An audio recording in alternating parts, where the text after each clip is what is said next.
Welcome back to the Farm Show on Westplex Talk 1045. It is Saturday, December 20th, 2025. As promised, we are going to play you a few select excerpts from my favorite show in the state of Missouri. That's This Week in Missouri Politics.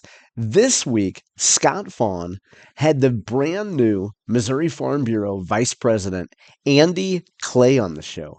And Andy talked about a wide gamut of issues. We're going to pick up with Scott and Andy and Scott's co-host for the day, Democrat lobbyist Aaron Schrimpf, talking a little bit about suburban and urban versus rural interests. Now, at one point, they reference a photo on Scott's wall. More of, I don't know, a drawing or a lithograph, an old campaign poster of Missouri Farm Bureau President Garrett Hawkins. So if you hear them referencing a photo, that's what they're talking about. Let's get into Scott and Andy talking right now. That rotunda is full of folks that care about St. Louis and Kansas City. You couldn't shoot a BB gun through that rotunda and not hit somebody who's there to lobby for St. Louis and Kansas City. There ain't that many people that care at all about rural Missouri, and Farm Bureau is the leading voice for rural Missouri. It's got to be a great honor and a great responsibility, the new role. Oh, completely agree, Scott. It's very humbling to get elected into the vice president role. I look forward to the challenges and to continue to lead this organization in a forward direction. And no pressure. We just have your colleague right here, always keeping an eye out for rural Missouri. Yeah. But it is interesting. I mean, gosh, every interest is out to stick it to rural Missouri to help St. Louis and Kansas City. I mean, every single interest, except Aaron's clients, obviously. They care about rural Missouri. But no, I mean, there's just, the system is set up to care about the urban areas and to, on almost every turn, stick it to rural Missouri. There is not that many. I'm trying to think of what other, besides the ag groups, which Farm Bureau is the leading one, who else is there to care about a guy that lives in Dexter? Or that, maybe he don't want to live in the Central West End. Maybe he wants to live in Centralia, right? And that way of life is the way of life that built this state. And when you think about the problems this state has, boy, there ain't many of those problems come from farmers. I don't remember the last time a farmer shot somebody that wasn't on his land when he didn't need to be. You know what I mean? Yes, sir. Yeah, and I think that's why the health plan has been such a focus for Missouri Farm Bureau for the past 3 years. And thankfully, we finally, nice. Well, not just me, it was a great team effort. Yeah. Our amazing staff at the we home give office. A shout out to Heath Clarkston. He did some very good work. And I will tell you, when this first started, they all told us there's no way, right? Yes, sir. And Heath never told me anything but the reality, which was this is going to be tough, but this is doable. Scott then invited Andy to talk a little bit about his family. Yeah, so happily married for 21 years. Obviously, I wouldn't be able to be sitting here right now if it wasn't for my wife and my support team at home. Yep. Have 3 children. Our oldest, Hudson, is a senior this year at Jamestown. And then we have a set of twins, boy and girl, that are sophomores.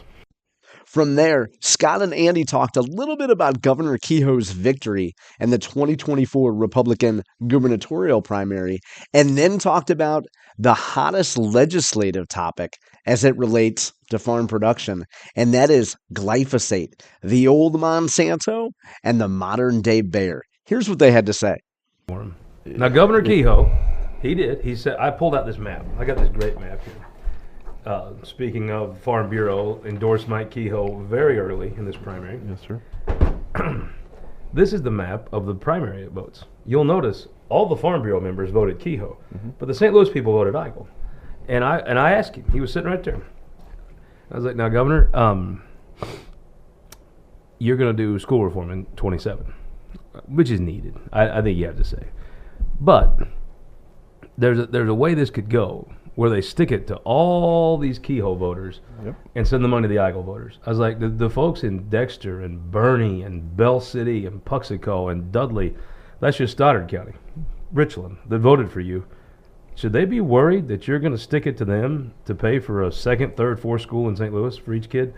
And he said no.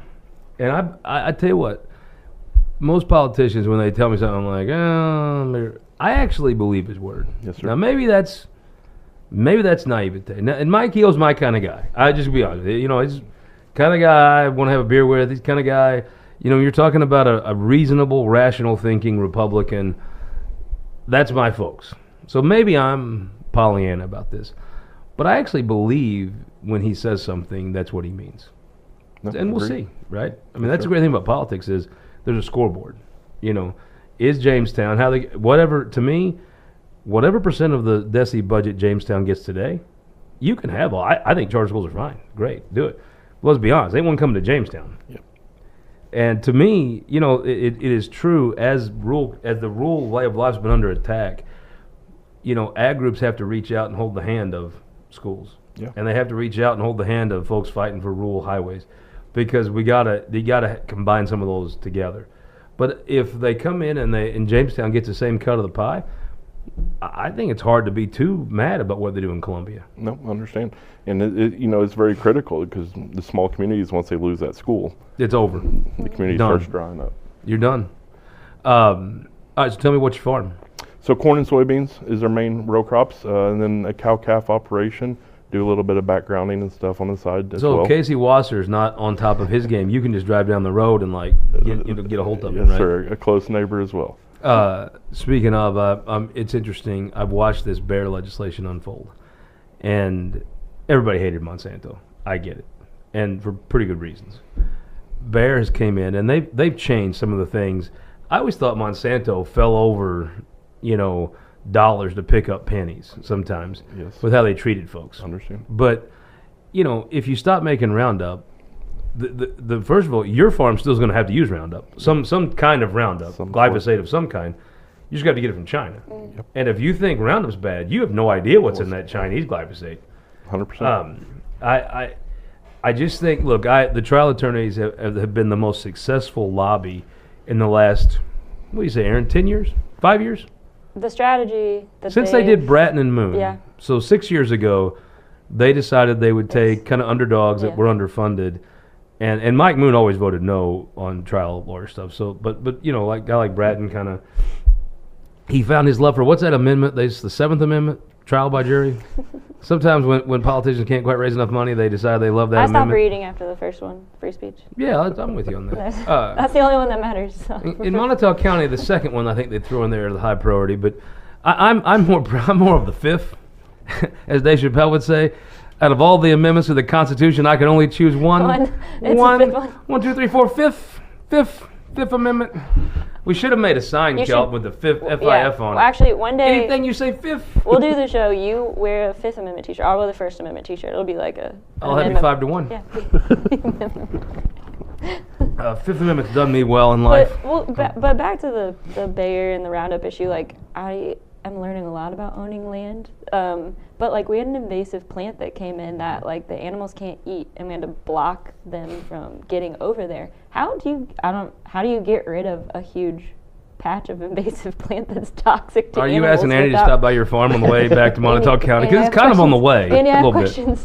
I'm new here. Please help. But like, isn't that? I mean, that's what like we were. They told us to use Roundup. Like that's what they told us to do. Is that not what we're supposed to do? Because like what I would do. sometimes you can get goats back there, but not if the plant's gonna make the goats sick. Well, yeah, goat is a good second option, but so we are traditional agriculture, modern agriculture, and rely heavily on modern day chemicals. Yeah. And, it's so funny. I watched this old boy in a ponytail. I went over and watched this hearing they did last year in this Senate committee. And being as it's his bill, I think it was his bill, and he's sitting there.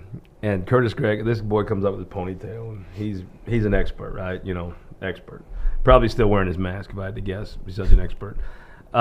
He starts saying, Curtis Gregg, he's like, well, have you ever mixed Roundup? And Curtis Gregg's like, I have mixed tens of thousands of gallons of Roundup in my life. And the funny part is, I think this whole thing is over the label. Now, you tell me. I am an amateur at this. I have never read the label once. Have you ever read the label on that stuff? 100% of it? No. Me neither. Yes. Now I look at the label if I need to know how to mix it, 3 to 1 or whatever, but I've never read the label in it, and nobody's going to read it. It's just a lawyer thing. Yeah. Obviously, we go by the recommendations of how much to use, Yeah. what it's used for. What to mix it. Obviously, safety. If you're just tuning in, you're listening to The Farm Show on Westplex Talk 104.5. You're listening to the brand new VP of Missouri Farm Bureau, Andy Clay, having a chat with Scott Fawn of This Week in Missouri Politics. The show is called TWMP Daily. That stands for This Week in Missouri Politics Daily. And you can find those folks on YouTube or your favorite social media. Just look for Scott Faughan, Faughn. Scott went out and praised some of the things that Andy had to say during his speech at the Farm Bureau annual meeting. We'll pick it up there. I loved your speech because it was short. I was raised in a Pentecostal church where they just talked. I get real bad PTSD if a speech goes too long. Loved your speech. Tell folks your vision for Farm Bureau. Yeah, so the hit on the speech. So Loved it. In 2013, I was lucky enough to serve as the YF&R chair. So that's what got me interested in the board, sitting on the board of directors, because I got to sit for an advisory position for YF&R. But public speaking is not my strong suit. So when I first got up to my speech, I was looking for my finger grip still from 2013 in the same podium.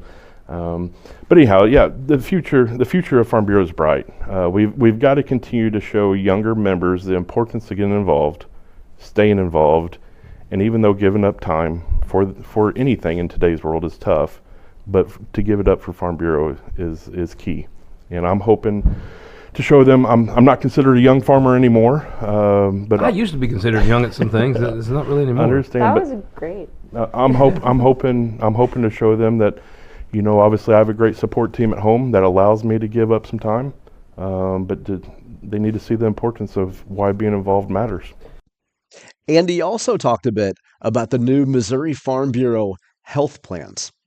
I mean, truly healthcare costs for farmers was prohibitive from being a farmer. Yeah, and like I mentioned to you earlier, my wife is self-employed also. Yeah. So we both have our own jobs. We don't have big company insurance. We're paying for that out of pocket, and it's extremely painful. And we're coming up on the plans being live, right? Mm-hmm. It may even... So the website's live Yeah. now. They'll be able to apply January 1. Yeah. And then first applications will be February 1st.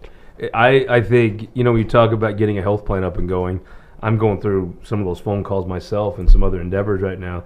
90 days. I mean, I guess when they passed it, you could start. But really, until it would all went into effect, some of those things were hard to do. That's a great job by the Farm Bureau folks to get that thing up that quickly. Yeah, and I'd have to be sure to remind people, if you're not already a member of Missouri Farm Bureau, you have to be a member at least 30 days before applying I love for that. it. My son has been a member of Farm Bureau all but 2 days of his life. He came a little early, but he was born on Saturday. But on Monday, he joined the Farm Bureau. August Gussie Faughan of the Butler County chapter if you're not a member of Farm Bureau, what the heck? I mean, seriously.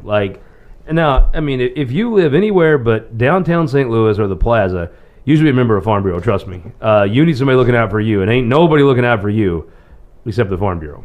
If you're in Jamestown, ain't no lobbyists from Jamestown except you guys, the Farm Bureau. Hey, do you remember all the early hubbub about WOTUS, Waters of the U.S.?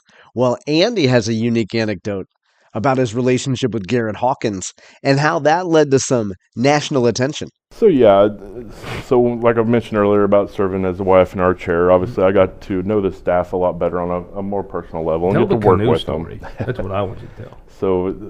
So I was chair in 2013, and I'll never forget getting a call from Garrett whenever he was the director of the National Legislative Team at that time.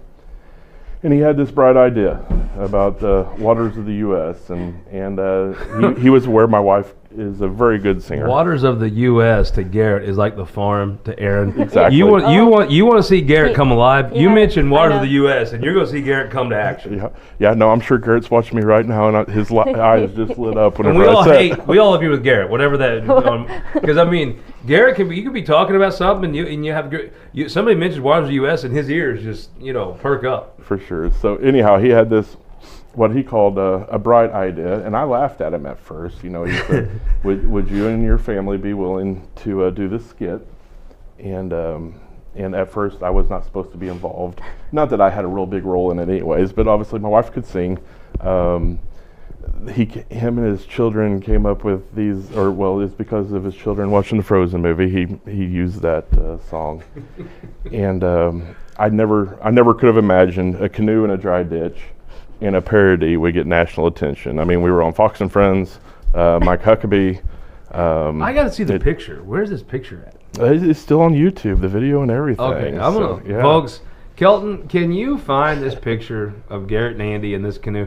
No, Garrett's not in the canoe. It's my children. Oh, sorry. It was Garrett's idea. I've seen the canoe picture before. If you could find that, that'd be great. To find it, yeah. So, no, it would have really been a comical time if Garrett would have been in the canoe too. But yeah, that's what I'd like to see that actually. So yeah, it was a dry ditch, and of course we had the kids had the beach balls with ditch rules wrote out on them. Oh, I've seen, yeah. And it went twice as far as I ever would have guessed. And of course, Garrett was just glowing when we go in and do interviews, and I would just be shaking my head, him putting me in this position, and but you're anyhow. like, this is my worst nightmare. It's definitely not what I envisioned. This is not my Roman Empire.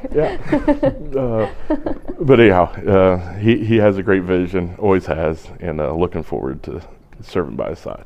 I really think you two are going to make a very good pair. There's a, it's a good compliment both of you have to each other. I think it's an exciting time at Farm Bureau because of that.